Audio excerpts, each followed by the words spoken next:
আসসালামু আলাইকুম। ভূতের মুখে রাম নাম। ভূত কি ভূত জানেন? তাও লেডি ভূত। লেডি ভূতদেরকে আমাদের গ্রামের ভাষায় পেতনি বলে। ঠিক আছে। এখন এই বাংলাদেশে আমরা যেই যন্ত্রণায় ভুগছি, বড় যন্ত্রণা হলো আমাদেরকে আমেরিকার দাস বানায় ফেলেছে, আমাদের স্বাধীনতা সার্বভৌমত্বকে হুমকির মুখে ফেলেছে। আমাদের এক চুল এদিক সেদিক নড়তে গেলে এখন আমেরিকার পারমিশন লাগবে। সোশ্যাল মিডিয়ায় দেখলাম আলোচকরা বলছে যে ভবিষ্যতে বিয়ে করতে গেলেও আমেরিকার পারমিশন লাগবে কিনা, একটু বোধহয় সংশোধন করে বলেছে যে আরো কত ঘনিষ্ঠতায় আমেরিকার পারমিশন লাগে কিনা। ডোনাল্ড ট্রাম্প যদি লিখিত অনুমতি দেন তাহলে আপনারা সামাজিক কাজকর্ম সমাধান করতে পারবেন। মানে প্রাকৃতিক ডাকে সাড়া দিতে গেলেও তাই হয় কিনা। এত কথা কেন বলছি জানেন? ইউনূস সরকারের প্রত্যেকটা উপদেষ্টা এবং প্রত্যেকটা লোক বাটপার এবং প্রতারক, এবং প্রত্যেকটাই হচ্ছে এই বাংলাদেশকে ধ্বংসের একেবারে ইউনূসের চাটুকার শ্রেণীর লোক। তাদের মধ্যে একজন ফরহাদ মাজার এবং তার স্ত্রী ফরিদা ইয়াসমিন কম প্রভাবশালী উপদেষ্টা তো ছিলেন না। সমস্ত অপকর্মের দায় তার উপরে আছে, তাদের সাথে তাদের গায়ে লেগে আছে সমস্ত অপকর্মের গন্ধ, সমস্ত দুর্গন্ধ তাদের গায়ে লেগে আছে। এখন তিনি সাধ্য মানুষ হয়েছেন। গা বাঁচানোর জন্য বলে যে আমি চেষ্টা করেছি উপদেষ্টা পরিষদ থেকে আমেরিকার সঙ্গে চুক্তি না হওয়ার জন্য। কি চেষ্টাটা করেছে, কি ঘোড়ারান্ডা করেছে? চাকরিটা থাকুক, চেয়ারটা বাঁচতে হবে, তাই না? তো এত যদি হিম্মত থাকতো চেয়ারটা ছেড়ে দিয়ে আসতেন। সারা এই পৃথিবীর স্বাধীন সার্বভৌম দেশটাকে আমেরিকার সাম্রাজ্যবাদের গোলাম বানায় দিয়ে আসলেন, চাটুকার বানায় দিয়ে আসলেন, চামচা বানায় দিয়ে আসলেন, 16 কোটি মানুষের জীবনকে জিম্মি করে দিয়ে আসলেন ট্রাম্পের ইচ্ছা অনিচ্ছার উপরে। চেয়ারের মায়া ছাড়তে পারলেন না, এখনই সেই কথা বলেন। ঘটনা সত্য।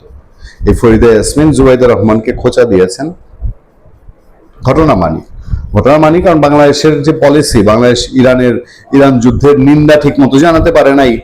ইরান যুদ্ধে সে মানে ইরানের যে বাংলাদেশে যিনি ইরানের রাষ্ট্রদূত আছেন তিনি দুঃখ প্রকাশ করেছেন। আমি এই নিয়ে এর আগে আপনাদের সামনে আলোচনা করেছি, আমাদের একটা স্পেশালি কন্টেন্ট আছে এই নিয়ে। ক্লিয়ার বলেছেন যে বাংলাদেশ স্পষ্ট নিন্দা জানাক আমেরিকান আগ্রাসনের, এইটা চান। তো সেটা করে নাই বাংলাদেশ। তো উল্টো আমেরিকায় ওই শিশুদের নিয়ে একটা অনুষ্ঠানে বাংলাদেশের ফার্স্ট লেডি জুবাইদা রহমান গেছেন। এইটা ফরিদা পারভিন এটা দিয়ে খোঁচাখুচি করেছেন। খোঁচাখুচিটা কিরকম একটু শোনেন। যে জুবাইদা রহমানের সমালোচনায় সাবেক উপদেষ্টা ফরিদা পারভিন, ইরানে আমেরিকার হামলার পর আমাদের সবচেয়ে বড় বিজয়, আমরা মানুষের মনে স্থান করে নিয়েছি। কি করেছেন? যুক্তরাষ্ট্রের ফার্স্ট লেডি মেলানিয়া ট্রাম্পের আমন্ত্রণে ওয়াশিংটনে একটি সম্মেলনে যোগ দেয় প্রধানমন্ত্রীর স্ত্রী জুবাইদা রহমানের সমালোচনা করেছেন অন্তর্বর্তীকালীন সরকারের মৎস্য ও পানি সম্পদ মন্ত্রণালয়ের সাবেক উপদেষ্টা ফরিদা আক্তার। তিনি বলেন, ইরানের শিশু হত্যার প্রতিবাদ করতে পারতেন জুবাইদা রহমান। শনিবার ঢাকা বিশ্ববিদ্যালয়ের আর.সি. মজুমদার অডিটোরিয়ামে এক আলোচনা সভায় ফরিদা আক্তার এই কথা বলেন। ফরিদা আক্তার ওনারা যদি দাওয়াত দিত তো পারলে তো ফরহাদ মাজারে বগল দাবা করে রওনা দিত আমেরিকার দিকে। তিনি ক্ষমতায় থাকলে না করতেন এই দাওয়াত পাইলে।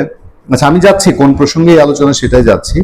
গেল 25 March fostering the future together global coalition সামিটে যোগ দেন জুবাইদা রহমান। মার্কিন পররাষ্ট্র দপ্তরে এই সম্মেলন উদ্বোধন করেন মেলানিয়া ট্রাম্প। 2 দিনের আয়োজনে বিশ্বের 45টির বেশি দেশের ফার্স্ট লেডি ও রাষ্ট্রনেতাদের সহধর্মিনীরা অংশগ্রহণ করেন। সেই সম্মেলনে কথা তুলে ধরে সাবেক উপদেষ্টা বলেন, আপনারা হয়তো পত্রপত্রিকায় দেখেছেন, আমার কাছে খুব প্রহসন মনে হয়েছে যে ট্রাম্পের স্ত্রী মেলানিয়া ট্রাম্প তিনি বিশ্বের শিশুদের ভবিষ্যতের জন্য একটা মিটিং ডেকেছেন এবং সেখানে বিশ্বের ফার্স্ট লেডিদের তিনি আমন্ত্রণ জানিয়েছেন। দুঃখজনকভাবে আমাদের ফার্স্ট লেডি সেখানে গেছেন, কিন্তু ইরান যুদ্ধের প্রথম দিনে 170 জনের মতো শিশু, বিশেষ করে মেয়ে শিশুদেরকে মেরে তারা এরকম কথা বলে। এই ধৃষ্টতার জন্য তাদেরকে আমরা প্রতিবাদ জানাই। আমাদের ফার্স্ট লেডিও সেটার প্রতিবাদ করতে পারতেন।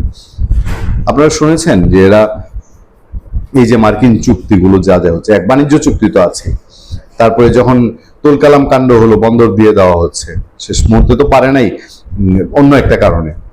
এই ফরিদা আক্তাররা বলেছে যে আমি মানি না, আমি ক্ষমতা ছেড়ে চলে আসলাম, উপদেষ্টা পদ ছেড়ে আসলাম, পারলাম না বাংলাদেশকে বাঁচাতে।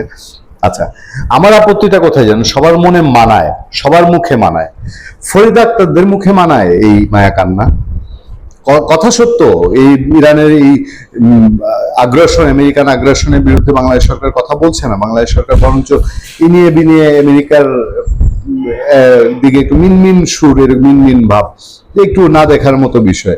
কিন্তু করে গেছে সব ইউনূস সাহেব এবং ফরিদা আক্তারদের এই উপদেষ্টা পরিষদ। তারাই করে গেছে, এখন সেখান থেকে বেরিয়ে এসে সেই আবার নানান বয়ান দিচ্ছে। বয়ানের মধ্যে আরো আছে, দেখেন, আমেরিকা সারা পৃথিবীতে মোড়লগিরি করে, সেখানে পৃথিবীতে একটা দেশ আমরা পেলাম যে তার সে মোড়লগিরির চ্যালেঞ্জ করেছে। ইরানের যুদ্ধে নারীদের ভূমিকা তুলে ধরে তিনি বলেন ইরানের নারীরা নাকি খুব খারাপ অবস্থায় আছে, কিন্তু আমি দেখি যে স্টুডেন্ট হিসেবে ইউনিভার্সিটিতে 50% নারী আছেন, টেকনোলজিতে আছেন, তারা সবকিছুতে আছেন। হ্যাঁ, এটা সত্য যে তাদেরকে বিশেষ কিছু ধর্মীয় অনুশাসন মেনে চলতে হয় বলে কিছু দোষ থাকতে পারে, কিন্তু তারা কখনোই বলেনি যে বাইরের কেউ এসে আমাদেরকে মুক্ত করে দিক, যা করার আমরাই করবো, তা আমাদের কোনো বাইরের সাহায্য দরকার নেই। মনে খুব প্রশ্ন জাগে, জানতে ইচ্ছা করে